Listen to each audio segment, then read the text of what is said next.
My name is Fazana Kauza. I'm a professional community influencer. I feel very passionate about bringing about change for South Asian communities, particularly women, where I think there needs to be some improvement in the care and services they receive. There's a variation in the needs that mothers have from different communities based on their own belief systems and their values and their customs.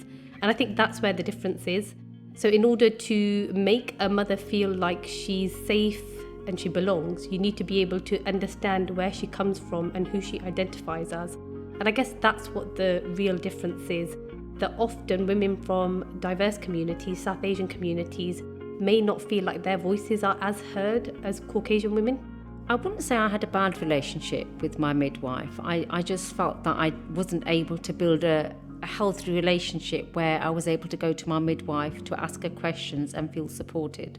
It was like I just had to kind of agree to what was being offered without questioning. I felt when I was going into labour, I had to take my husband with me because that's probably what the midwives wanted me to do.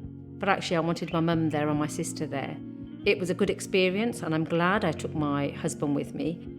But at the same time, I felt that, I wasn't really asked. I just kind of fitted into the system that was there.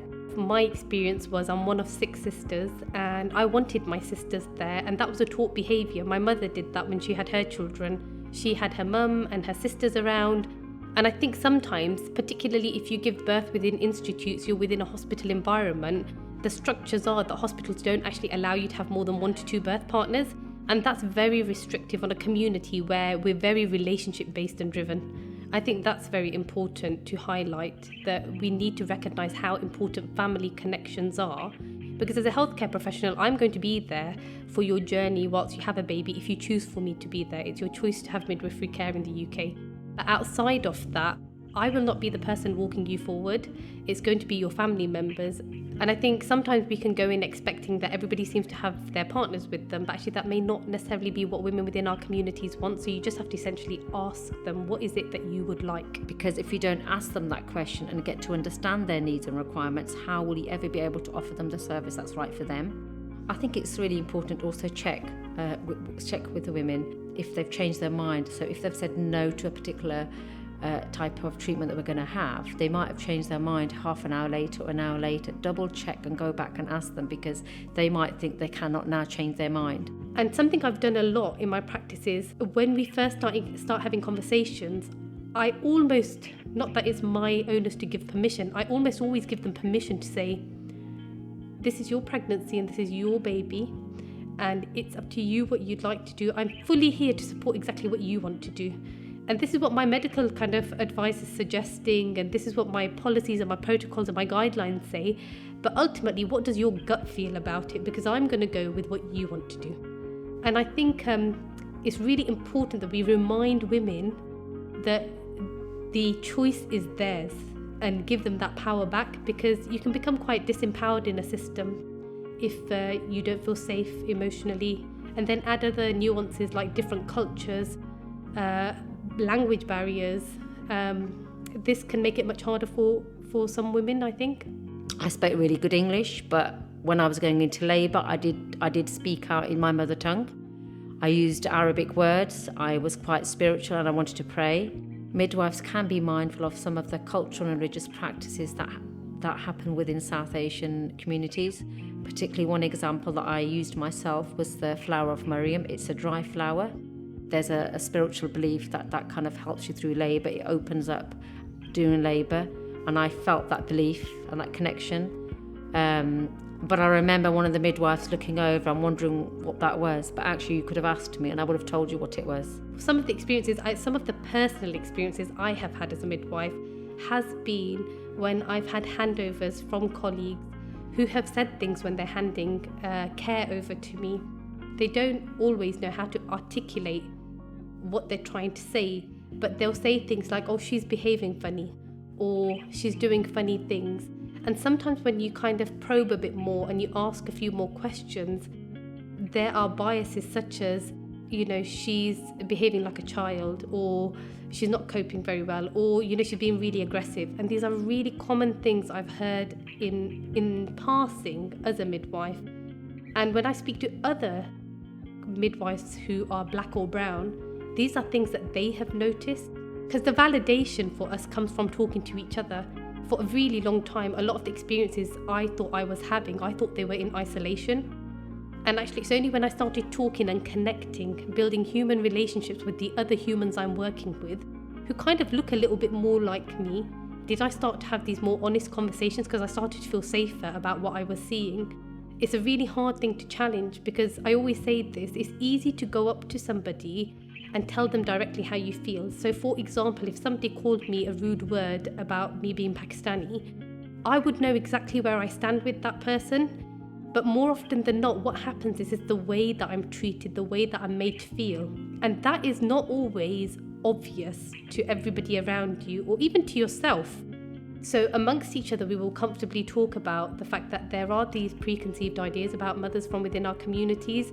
So I think it's really important to be mindful of what your experiences are, why you potentially have those beliefs about communities, and just challenge yourself and spot check yourself that every person that comes to you and that you are being cared for is actually an individual. I had, just smooth deliveries, but their babies were always small. But I was never told that was quite common for South Asian women to deliver small babies. If I had been told that, I would have been less stressed. I thought something was going to happen to one of my babies because they were too small. And I was eating well. I was physically fit, there was no problems. But yet the doubt was, oh my God, my babies are really small. I always thought there was something wrong with me. And I think just because you're a South Asian woman, it doesn't mean that you don't understand what they're talking about. We do understand what you're talking about. I'm a person and a human being, except the difference is that my needs are very different to perhaps somebody from a white background, say for example. I'm taught to be very modest, even throughout my pregnancy, during my birth. I'm taught not to express pain by making a noise. And I did all of those things, but actually I did want to scream and shout about, but I felt I couldn't culturally, but also the midwives are there, and can I really say what I really want? I felt really restricted. There is one actually midwife who pronounced my name correctly and asked me, is this how I say your name? She called me by my name correctly each time. She stopped and checked on me. And when she checked on me and she went out of the room, I remember I couldn't wait for her to come back, because I just felt I needed somebody professional around, because I was worried something was going to go wrong. For me, those small things make a bigger difference. You've taken the point of getting to know what my name is, how to pronounce it, and you're being very clear and direct with me, and you're involving me and you're looking at me. And those things, they might seem really small and simple, but in fact they make quite a big difference when you're giving birth, because actually you want to make sure they're talking to you and they're involving you and they're looking at you and they're not making decisions and doing things and not telling you. The only way you can fully understand people is by creating that human connection, isn't it? And once you create that connection, you'll create that safe space to be able to discuss and share your thoughts, your ideas. We are recognizing that women from black and brown communities are having poorer health outcomes. So when my mum had children, or women of my mum's generation had children, they were having similar care experiences and outcomes to, say, mothers of my generation. But what's started to happen is, I think people higher up in the health authorities are recognizing that there's an issue, and they're starting to research into it and look into why this issue exists. So why is there a disparity that black and brown women are more likely to die and have adverse outcomes in their pregnancy, and their babies are as well. So I think that is a first starting point, because the power actually lays with people in those positions. So I think that's really positive. I think other positives are that we're even having these conversations. So the fact that we sat here and we're starting to discuss these things means that there is this awareness being raised about these issues. And I guess the first point of trying to change something, because this is about changing a culture, which will not happen straight away. It's about starting to have these conversations. It's about pausing just to reflect. And I guess with anybody who works as a midwife, we come from a place of real power, and I think all of us at the moment are struggling within the services that we're working in. But the fact that we get up every single day and we turn up for the people that we care for just shows how much we care about what we do. And I think it's important not to forget that very small scale of input, that waking up every day and turning up for these people that need midwives to be there for them, that we shouldn't forget that. And so I think we've got a lot of positives happening, and I'm excited to see how that all unfolds.